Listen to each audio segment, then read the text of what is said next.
Hello everyone, welcome to Miss Jess Suggests, a video segment from the Ames Free Library. I'm Miss Jess, the Youth Services Librarian here at the Ames Free Library, and every few weeks I'm going to sit down with you right here and recommend some great new reads. Every episode is something new for readers from pre-K right through middle school, so stay tuned for some good stuff. I'm really excited about this episode. I get to go through all of the library's juvenile fiction books. So these are the ones that mainly will appeal to readers probably about 4th to 8th grade, although of course you can always go either way depending on the reader. And I picked out some really great books this time that are amazing stories and they just get overlooked. Somehow they just don't always pop out to readers on the shelf. So this episode is all about the best books that you have never read. There's a lot of good stuff out there. What are we waiting for? Let's get started with a really exciting one. Lee Pike Ridge by N.D. Wilson. This book is a realistic fiction story filled to the brim with adventure and a dash of mystery thrown in for good measure. I'm going to say this book is probably best for readers in grades 5 and up. So recently I heard a story on the news, like a real actual story, about two guys who were floating down a river on a mattress. Sounds kind of weird. Turns out they were ice fishing and they put their mattress just so they could get all comfy out on the ice, and then that piece of ice broke off and started floating down the river. Kind of wild, right? One of those things you're like, too weird to be true, right? Well, Tom Hammond in this story here ends up floating down a river too. It's warmer, so there's no ice, and Tom isn't on a mattress. He's floating on this like giant piece of foam from a refrigerator box. He didn't really mean to go all the way downriver. He was really mad at his mom, and he wanted to get outside. He wanted to just get some space, get away, clear his head. So he didn't mean to go all the way downriver, and he didn't mean to fall asleep and get carried all the way from home all the way down to Lee Pike Ridge. He definitely did not mean to get swept under the ridge and through the rapids and down into this wild cave system down below. Yeah, that was not his plan. Of course, once the thrill ride of riding downriver on this piece of foam is over, and of course I mean thrilling in the sense of like terrifying, really more than like, oh my gosh, that was so exciting, but still thrilling. Once that's over, he most definitely did not expect to find, what he did find.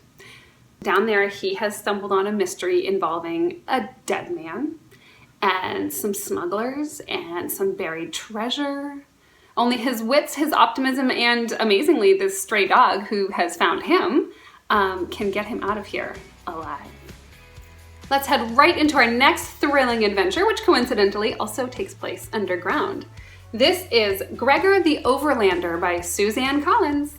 This is a fantasy book, and I would say it's going to be best for readers grades 4 and up. Gregor the Overlander and the Underland Chronicles, as this series is known, were Miss Collins' first works, and they came along long before the Hunger Games. However, like that series, this one does address some issues of social inequalities, and it does have a young hero who has kind of unwillingly been thrust into the spotlight to put the pieces of that society back together. Unlike the Hunger Games books, these books are just perfect for middle grade readers.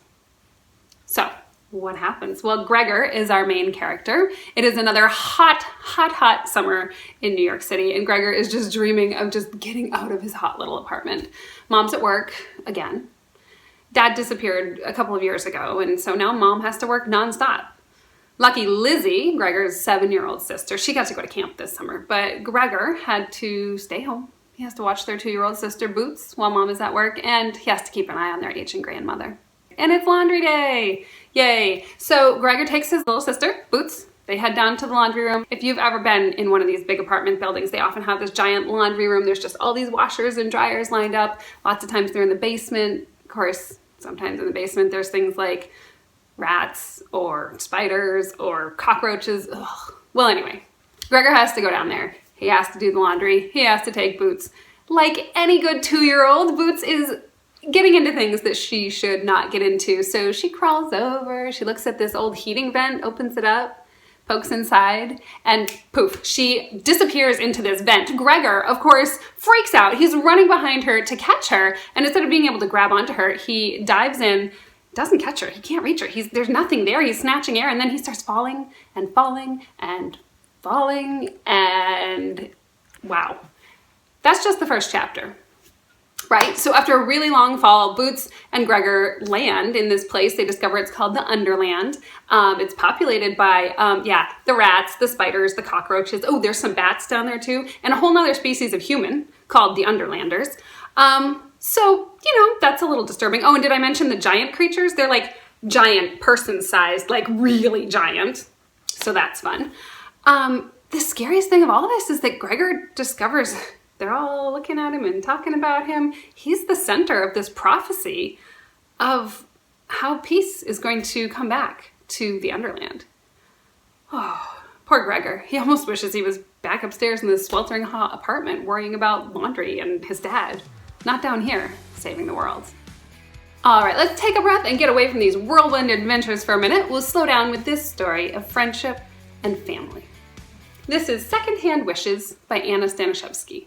This is a nice realistic fiction story with a little bit of a finding yourself and a friendship story.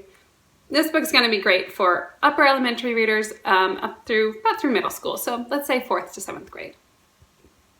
So Lexi, middle schooler Lexi, is having a really bad week. Her brother's sick again. She's late for school, and she even gets a detention because of that. And she's not exactly fighting with her best friend, Casa, but she's worried that she's losing her. Lexi is really big on balancing out the universe. So there are good things that happen and there are bad things that happen. So Lexi thinks the more good things you do, the more you can outweigh all the bad. And she worries about people she loves. She worries about losing her best friend. She worries about her little brother who is sick a lot. So the more good things she can do, the more she can maybe stop bad things from happening. And what that means is that Lexi takes on a lot of responsibility on herself. She's really a perfectionist. She wants to do everything just right to keep that balance of good. At least that's how she feels inside. Well, when she finds a set of wishing stones in this antique store where she works after school, she figures, it can't hurt to make a wish or two. But after she makes her first wish, she realizes it only partly worked. She did get what she wanted, just not the way she wanted it. It definitely came with some unintended consequences. Well, all this leads Lexi on a quest to find the original owner of the stones, who must have used up like half the magic that was in them, right? That's why they're not working properly. So maybe if she can find out who that was, she can find out more about how to get them to work right. Well, along the way, Lexi finds herself stretching in new ways. She finds that making little changes, which she kind of has to do to keep up with the consequences of her wish, but those little changes can have a big impact, and not just on herself. So this is a really warm story about making friends, keeping friends, about family love, and really at the bottom of it all, about believing in yourself. Time to look at our bonus reads. I have 2, of course, and they are back to the mystery and action side of things. The next one up here is The Puzzling World of Winston Breen by Eric Berlin. This is a mystery set in a realistic fiction setting. This is probably great for 3rd or 4th grade or up. Any fans of the Mr. Limoncello Library books or the Candy Makers books, this is a great puzzle and mystery book, just like those.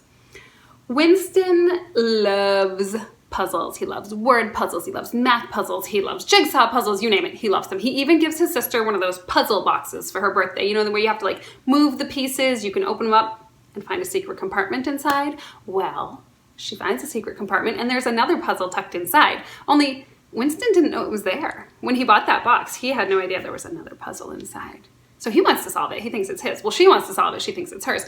Well, they end up working together. They're trying to solve this mystery, this word puzzle, and they have to get some friends on it because they're having a little trouble. Leads them to various places and people around town, starting with the town librarian. Once she gets in on the mystery, they're on to another location. This turns out to be a huge thing. Before long, Winston, his sister Katie, and this whole cast of characters are on to solving the puzzle and getting deeper into the mystery of this wooden box. All the while dodging some sketchy strangers who have shown up in their town.